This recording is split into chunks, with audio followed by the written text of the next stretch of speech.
বন্ধু মারে মার। এই পিছনে পিছনে তোর পিছনে। এই সময় আবার কে ফোনে কথা আমি দেখি। হ্যালো বন্ধু, তোর মা অনেক অসুস্থ, তুই তাড়াতাড়ি হাসপাতালে আয়, আমি যাইতেছি।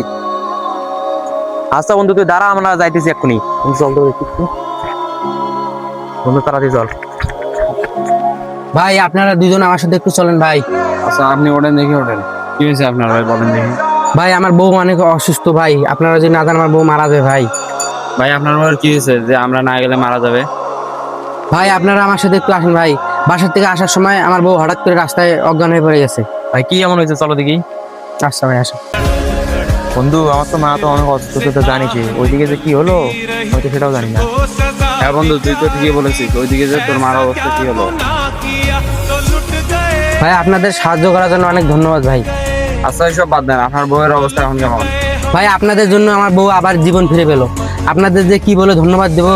আচ্ছা ভাই সব বলার দরকার নেই, আমাদের তার আছে তো আমরা এখন আসি। ভাই একটু শোনেন। হ্যাঁ ভাই বলেন।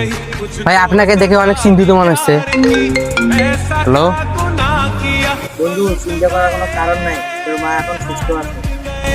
আচ্ছা বন্ধু তাহলে ঠিক আছে। কি রে বন্ধু কি হয়েছে? ভাই বলেন দি আপনি কি হয়েছে। ভাই আপনাদের না বুঝলেও হবে, যা বোঝার আমি বুঝছি। ভাই কি এমন হয়েছে যা আমাদের না শুনলেও হবে। ভাই আমি যা বোঝার বুঝছি, আমি আপনার সাহায্য করছি, ওইদিকে উপরওয়ালা আমার সাহায্য করছে। কারণ আমার মা হাসপাতালে ভর্তি ছিল, তো আমি আপনার বউয়ের জীবন বাঁচিয়েছি, ওইদিকে উপরওয়ালা আমার মার জীবন বাঁচিয়েছে। বন্ধু চল এখন।